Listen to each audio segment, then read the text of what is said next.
일단 영상을 시청하기 전에 제가 이렇게 오늘도 카메라 앞에서 영상을 무사히 찍을 수 있어서 정말 다행이라고 생각하고, 제 영상을 이렇게 보고 계신 여러분들도 무사히 하루를 보내서 정말 다행이라고 생각을 합니다. 신림역 사건에 대해서 이야기를 좀 해달라는 분들이 계셔서 제 나름대로의 생각을 이야기해 보도록 하겠습니다. 유튜버들도 사실관계에 대해서만 다루고 이 의견을 내놓는 분들은 없죠. 말 잘못하면 이렇게 훅 갈 수 있으니까 매우 어려운 주제입니다. 추모하고 안타깝고 그런 거는 뭐 당연한 거고, 그 다른 분들이 많이 하시니까 제 채널에서 다루지 않도록 하고, 제가 이렇게 생각하는 거는 그냥 제 생각이기 때문에 비난하시는 분들은 그냥 차단합니다. 제가 어떻게 생각을 하고 어떻게 대처하는 게 맞을지에 대해 고민을 해봤고 그 생각을 공유하는 거예요. 제 얘기가 정답이라는 게 아니고 보기 싫으면 그냥 나가주시고 각자 알아서 생각하고 알아서 대처하는 겁니다. 저는 이렇게 할 거다라는 이야기를 하는 거예요. 이 사건에 대해서 저는 교통사고와 유사하다라는 생각을 가지고 있습니다. 테러 같은 거예요. 마치 미국에서 우리 기억하시죠? 그 마라톤 대회에서 밥통에다가 폭탄 넣어가지고 테러한 새끼 있잖아요.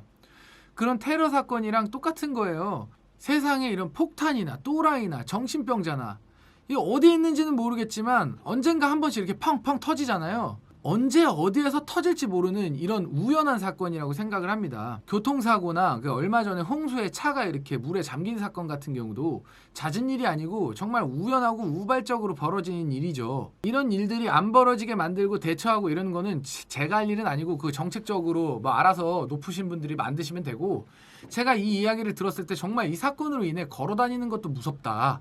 영상을 봤는데 그 트라우마가 생기고 뭐 보지 마세요 막 이러더라고요. 그래서 저는 안 봤어요. 좌우를 살피게 되었다, 이런 이야기가 정말 들었거든요. 길 가기가 너무 무섭대요 다들. 이 사건 같은 경우는 뭐랑 똑같냐면 길 지나가다가 간판이 위에서 떨어져가지고 내 정수리에 찍히는 거랑 똑같은 일이라고 생각을 합니다.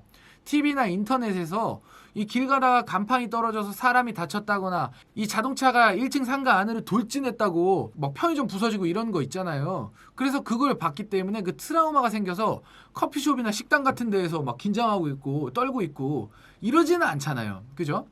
저는 그렇게 생각을 하는데 그 가해자를 뭐 찢어 죽이고 처벌하고 뭐 이거는 우리가 할 수 있는 일이 아니잖아요.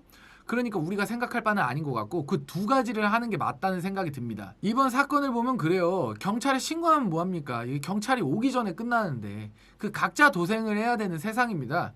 뭐 주짓수를 배우고 복싱을 배우고 이런 거는 칼이나 총 앞에선 장사가 없어. 그냥 찔리거나 총 맞으면 끝나는 거야. 그 경찰이 오기 전에 그 돌이킬 수 없는 부상을 입게 된다니까요. 뭐 장애라든지 사망이라든지 뭐 이런 일이 벌어지기 때문에 그거는 우리가 어떻게 할 수가 없어. 막을 수가 없는 일이라고요. 그렇기 때문에 각자 도생의 방법으로 하나는 호신용 무기를 어느 정도 필수로 들고 다니는 것. 뭐 방탄조끼를 입고 이런 건 할 수가 없잖아요. 그러니까 호신용 무기를 필수로 들고 다니는 거지. 여자분들은 특히 더 필수로 들고 다녀야 됩니다.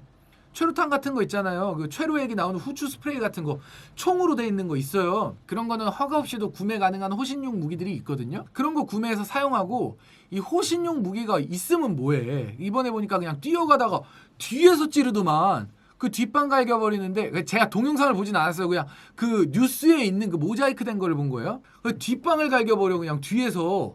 UFC 챔피언이 와도 이건 못 막아요. 어차피 못 막을 거지만 그래도 1%라도 나 자신의 생존을 높일 수 있는 방법이라면 그건 해야 된다고 봅니다. 그리고 두 번째는 우범 지역을 피하는 거예요. 여러분들은 어떻게 생각하실지는 모르겠지만 저는 대한민국에서 우범 지역이 있다고 생각을 하고, 저는 웬만하면 그런 우범 지역을 가지 않으려고 노력합니다. 뭐 어쩔 수 없이 가야 되면 가는 건데 웬만하면 안 가요. 그리고 그런 데에서는 살지도 않을 거예요. 법으로 안전망을 만들고 뭐 치안을 하고 이런 거는 그 다른 사람들이 하는 거니까, 그 공무원들이 하는 거니까 알아서 하시고, 저는 안 갑니다.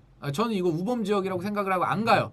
해당 지역 분들한테는 죄송하지만 뭐 그런 사건이 빈번하게 벌어지는 곳들이 있어요. 뉴스에 흉악범죄 뜨는 곳들은 그 어느 정도 이렇게 스팟이 있다니까. 불특정 다수의 정체불명의 사람이 어마어마하게 모이고 인구 밀도가 높은 곳. 사람이 많으면 많을수록 그런 일이 벌어질 가능성이 높잖아요. 사람 많은 곳 가지 마라 이거예요. 대표적으로 강남역 같은 데 있죠. 저는 강남에서도 강남역을 우범 지역이라고 생각을 합니다. 그리고 두 번째는 신림도 심심치가 않아요. 그리고 술집 많은 곳 이런데 웬만하면 안 가려고 해요. 강남역, 뭐 건대 이런데 술 처먹고 이런 일이 벌어질 수가 있다니까. 신림 같은 경우는 저번에 여자 혼자 사는 원룸에 그 주거 침입하려고 여자가 원룸 문 따고 이렇게 들어갔는데 그거 이렇게 하는 거, 그 CCTV 보신 분들 있죠? 그때 그냥 등에 땀이 줄룩 흐르더라니까 소름이 확 돋더라고. 와, 저는 그래서 신림동 주변은 절대 안 갑니다. 그 동네 사시는 분들한테 정말 죄송한데 저는 안 가요. 그리고 대림 같은 데 있죠. 중국 사람 많은 곳. 나는 차별해. 중국 사람 차별해. 나는 중국 사람 많은 곳 안 가. 뉴스만 났다 하면 그냥 흉악범죄는 이런 데서 그냥 다 발생하더라고요. 제 기준에서 그렇다는 거예요. 아니라고 생각하시면 속으로만 생각하시고 댓글 남기지 마세요.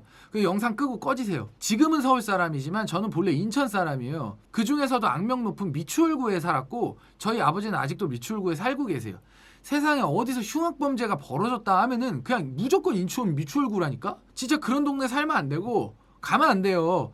내가 태어나고 내가 자란 곳인데 왜 내가 우리 동네 욕을 하겠어? 안 돼. 안 되는 거니까 그냥 얘기해 주는 거야. 왜냐면 이 사람들이 양보가 없고 무한 이기주의를 가진 사람들이 매우 많아요. 그 집 앞에 보면 지네 집, 지네 차 주차하겠다고 그 화분 같은 걸 막 세워놓고 이런 쓰레기 같은 인간들이 엄청 많이 모여있다니까? 민도가 쓰레기야, 민도가. 양보라는 게 없어. 이 부분에 대해서는 인천 특집으로 한 번 더 이야기하도록 하겠습니다. 그런 쓰레기 같은 민도끼리 부딪히면 어떻게 되겠어요? 흉악한 사건이 벌어지는 거야. 안 벌어질래 안 벌어질 수가 없습니다. 그 빌라 칼부림 사건 있잖아요. 그 경찰이 그냥 피해자보다 빨리 도망간 거 있잖아. 그냥 어이구 후다닥 도망간 거. 그것도 인천 남동 지역이에요. 그래서 저는 돈을 벌면서 제일 먼저 한 게 무조건 서울로 올라왔고 우범 지역을 피해서 마포에서 살고 있어요. 지금까지 제가 경험하고 생각한 그 마포는 지 혼자 마포대교에서 뛰어내려서 살자 한 경우는 있었는데 저런 흉악한 사건이 그렇게 막 많이 벌어지고 그런 동네는 아니라고 생각을 해서 저는 여기서 살고 있거든요. 그래서 오늘 한 얘기에 결론을 내려보도록 하겠습니다. 일단 이런 사건은 피할 수가 없다.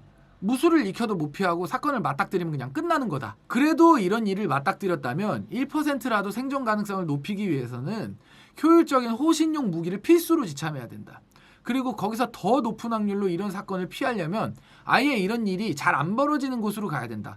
내가 생각하는 확률적으로 이런 일이 벌어지지 않는 곳, 이런 일이 낮은 빈도로 일어나지 않았다고 생각하는 곳에 가서 사는 게 좋다. 그리고 그런 동네 자체를 피하는 게 좋다. 쟤는 어떻게 생각을 하고 영상에서는 무슨 이야기를 하지? 라고 이렇게 궁금해하시는 분들이 많아서 제가 오늘은 신림역 사건에 대해서 이렇게 영상으로 만들어서 이야기를 해봤고요. 저는 이렇게 생각을 하고 이런 대처를 하겠다는 거지 여러분들에게 강요를 하거나 정답에 대해서 이야기를 한 게 아니에요. 각자 도생의 세상에서 오늘 하루도 이렇게 무사히 보낼 수 있어서 감사드리고 하나님한테 이렇게 기도하는 거 아니에요. 그냥 저 스스로에게 기도하는 거예요. 제 영상을 보고 계신 여러분들도 이렇게 영상 끝까지 봐주시고 오늘 하루도 이렇게 무사히 살아 계셔서 정말 다행입니다. 오늘의 영상 여기까지 하도록 하겠습니다.